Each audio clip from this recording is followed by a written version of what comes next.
Recently, I threw MVP and Prodigy discs for 30 days, and during those time periods, I believe that I found the two best throwing putter combos on the market. Today, we're going to be taking a look at the Axiom Proxy and the Streamline Stabilizer, as well as the Prodigy discs 500 Spectrum, specifically PA2, as well as the PX3. So when talking about the best throwing putters on the market, I'm sure none of you are surprised to see the Proxy, specifically the soft Proxy.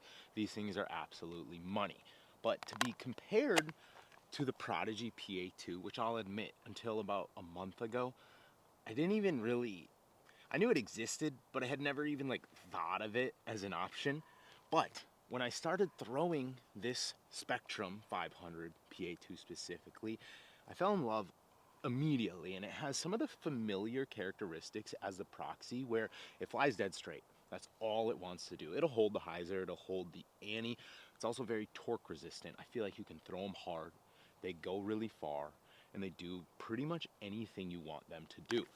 And the reason that the PA2 kind of took the spot in my bag is because it's slightly deeper. It's not deep by any means, but it's just got a little more depth than the Proxy and just feels a little bit better in my fan grip. Now, I'm sure if you followed along to the MVP 30-day series, you saw me really enjoy the stabilizer, and while I still think this is a fantastic disc, I have horrible OCD, and if my throwing putters don't have some sort of cohesive unity to them, it drives me nuts. And that's where the PX3 came in. Now, it does have my Prodigy drive-in, approach-in, and putt-in ghost stamp on here, which is super sick.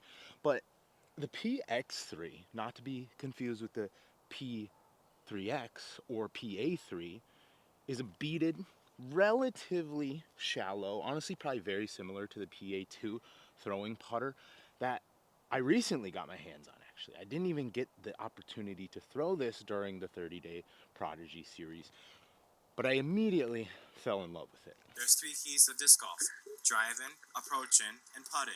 You need all 3 to do this disc sport. First hole of the day, 220 footer, nice little hyzer. We'll go stabilizer, PX3.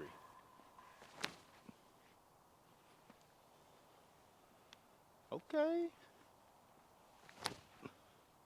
Go in the hole. Oh, Proxy. We're gonna try and keep this one pushing nice and straight.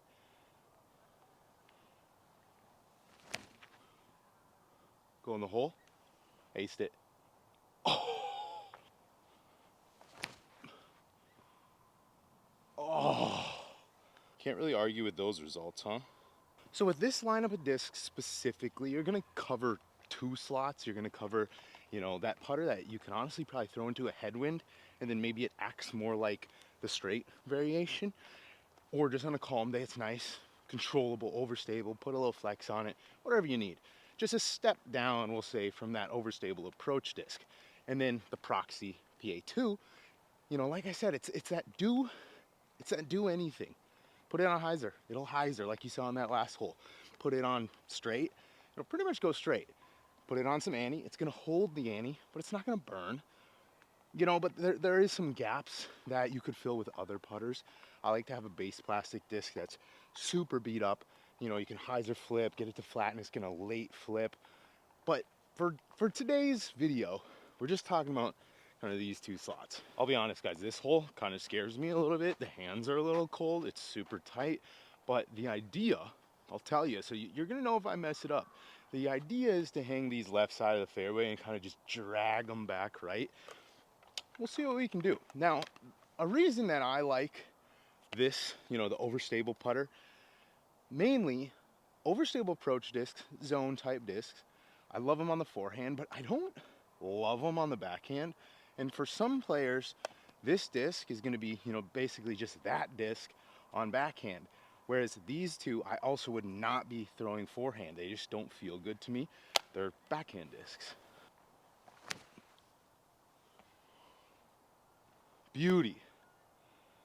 Golly. Come on. Oh, that just needed a touch. Oh, off the tree and in. Okay. All right, PX3, this will be interesting. Yes. Fly. Oh, that's a beauty. Okay, can we do that with a stabilizer? Oh, we did it? Oh, I didn't turn it enough.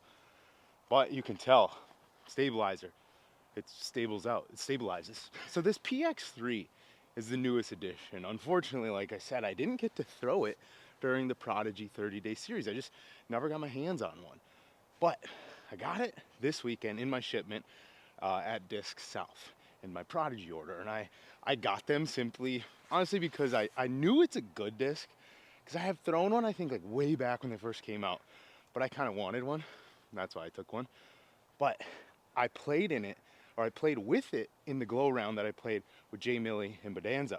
And I threw it on a decent bit of shots. Just, it was really my only option. I just brought a little glow bag. And it kind of won me over right away. It just worked great. It was very consistent. I knew I could throw it hard and just not worry about it. And it performed really well. So I feel like a few of you can relate to this. When you're playing like a competitive round, you get a little nervous. Sometimes your flippy stuff, you just don't quite feel confident in it. And the PX3 or the stabilizer is the type of throwing putter that when you're nervous, I feel like you gotta have one in the bag because you can just jam on it. You know, it's not gonna go super far. You can just smack it. It's gonna hyzer out. It's gonna be consistent. And it's almost like a safety blanket type of disc. Maybe that's a bad thing, I don't know. So I'm sure by now you're familiar with this hole, dead straight, kind of tucked up under the trees here. But what you might not know is there's a big hyzer line. It's kind of a backdoor line. You just gotta beat the trees and it's pretty wide open, but I never throw it, especially on this channel. We're gonna go stable discs on the hyzer, flippy discs, try and hit them on a nice little turnover smoothie. We're gonna go PX3.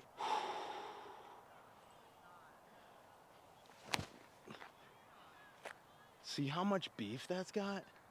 Oh, kind of got through. Kind of got through. It's kind of the local line. I feel like you gotta know where to put it, and I do not know where to put it. I like that better. Oh yeah, parked. Money. You see how stable those get though? Really fun line here. When you don't slip and die, that's actually still a pretty nice shot. See what I mean? Put it on the ante. It's gonna hold it. A lot of you guys are like, Brad, we already know this about the Proxy. Like, it's the best disc ever. There it is. Oh. Come on. Just don't hit the tree. If you watch all of my videos, you've probably heard me say this before, but open at Austin, hole 1, whatever, 2, probably Simon's first year on MVP. It's like 420 feet downhill, big turnover. Nobody was birdieing it. Nobody could get a forehand there, backhand, whatever. It's just really hard angle. Simon pulls out the Proxy, throws it, parks it. He's like one of the only birdies on the day. And immediately I was like, that is the throwing putter I've been looking for forever. I want to be able to smack it on that ante, but trust that it's not going to burn. It's just going to push out. Now, I do think potentially a good run of Luna is kind of the same idea, but I might be the only disc golfer like in the world who pretty much has never thrown a Luna. So maybe after this, I need to get my hands on a Luna, and then I need you to comment down below what's the overstable, not the Kratos, okay? I just don't love it. What's the overstable throwing putter counterpart to the Luna? Back over to the front side of the course here. Hole number 1. In the short pin, it's tucked a little bit off to the right, which will be great for these. You can kind of demonstrate a little bit of an ante, and then also the stable like flex to flat.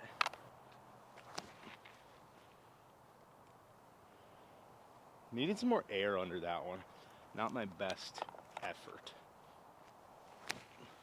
There it is. Yeah. Money if that tree's not there. Now we're gonna basically try to hit the same line, but a little more inside, and then hopefully these stable ones kind of swing back towards the basket.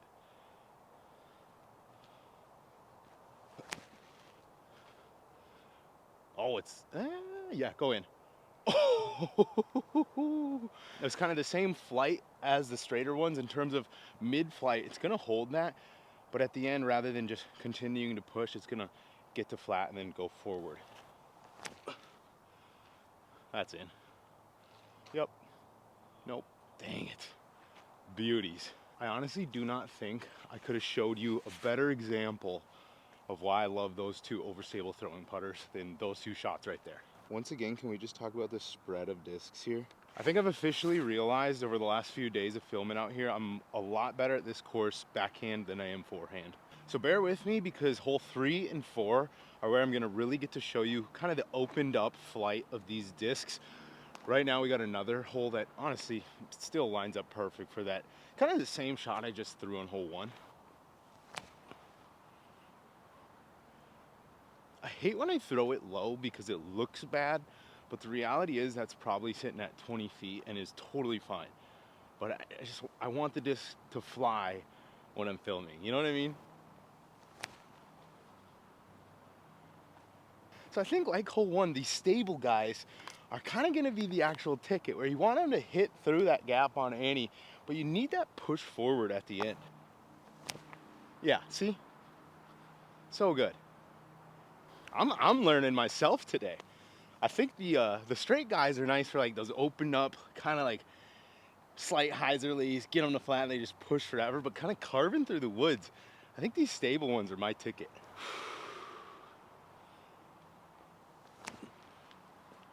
Yeah. Gosh, I love it. So lately I've been filming out here at Cornwall quite a bit, and it's a beautiful track. You know, it looks nice on camera, but I'll be honest, some days I'm like, God, I wish I could bring you guys, you know, content on some other courses, but a lot of times I just love coming out here, taking, you know, some putters, like some slower discs, some mids, whatever, and just throwing these holes. It's so enjoyable. Like, this is my game. This is the style of shots that I like to throw. And when it comes to filming, like, this is so simple and so enjoyable. I hope you guys are enjoying it, but man, just throwing these smoothies through the woods, it's hard to beat it. 270 feet, wide open. On this hole, what I'm gonna do is I'm gonna throw the stable guys, try and ace run it. But with the Proxy and the PA2, I'm not gonna be aiming for the basket. I guess I'll probably aim for like the tree that is just dead center out there, because I really wanna get them to just fly nice and straight, smack them, kind of show you the flight.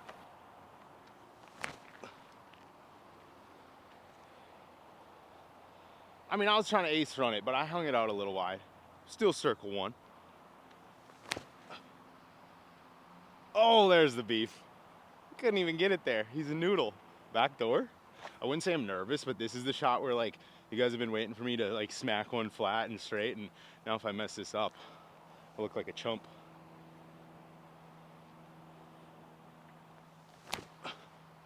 Yeah. Oh, even a little bit of late drift. Beauty.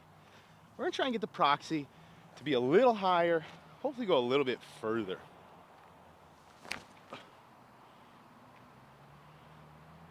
You know, I might be the worst player in the world at throwing the discs more than 10 feet high. Still, PA2, Proxy, literally dead straight laser beams, just get up to flat. They look almost like they're gonna be like a beat up putter where they drift to the right, but they kind of just get to flat and just push, and they don't have much of an opinion. Well guys, we made it to the last hole for me today, 280 feet, a little bit more uphill than you think it is. We're gonna just smack these things.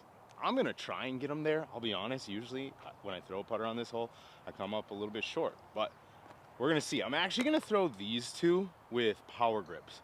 Most all of my putter shots are fan grips, but I just wanna see how they fly when I just really smack them. All right, Brod, if you don't throw this with enough height, you're done. Oh yeah, that's so good. No. I mean, you can see the flight, it is a beauty. I would say, I kind of feel like, for me, fan grip, 280 flat with putters. It's about what I'm getting, I think. Power grip, I don't necessarily know if I lose accuracy, but in my mind, I feel a little more comfortable holding it like that. But I definitely gain like a good 20, 30 more, maybe even more feet with the power grip. Yeah. Oh my gosh. I mean, come on. Come on. I mean, we might as well just throw these with the power grip as well. We're gonna try to hit them on a flex. just missed this left side tree so that they kind of are dragging right and getting to flat as they're kind of pushing towards the basket. That's a tall order. We'll see what happens.